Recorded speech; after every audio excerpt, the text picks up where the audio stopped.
বিভিন্ন ভাবে নির্যাতন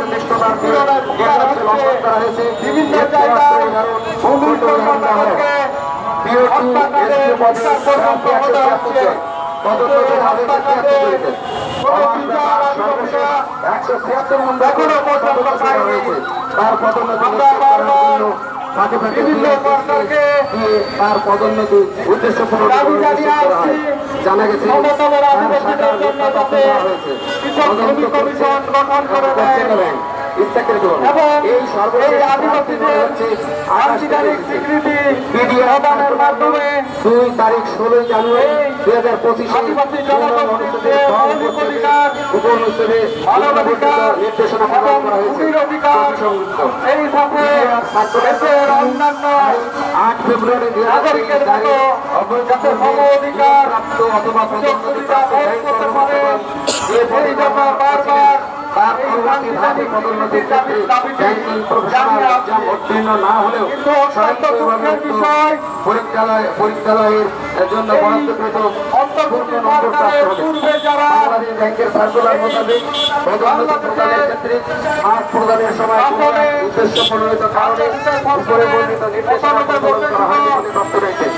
মন্ত্রণালয় বাংলাদেশ ব্যাংক ও দ্রুত সত্য দাবি কর্মচারী পদোন্নতি নীতিমালা 2012 নির্দেশনা এখনো বিভিন্ন ভাবে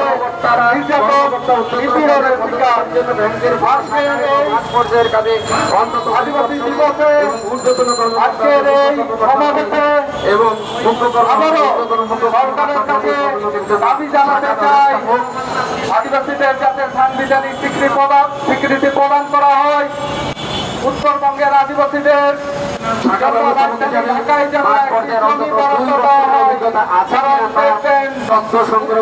আদিবাসীরা কোনো কারণে কোনো শুরু করে বিভিন্ন ভাবে তারা এখনো না থাকলেও এবং পিছিয়ে পড়ে রয়েছে। পদোন্নতির জন্য সুপারিশ করা না হলেও কমিটি তাকে পদোন্নতি দিয়ে শুধুমাত্র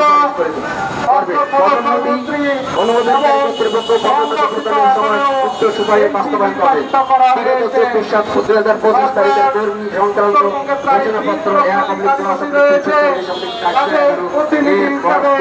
এখনো পর্যন্ত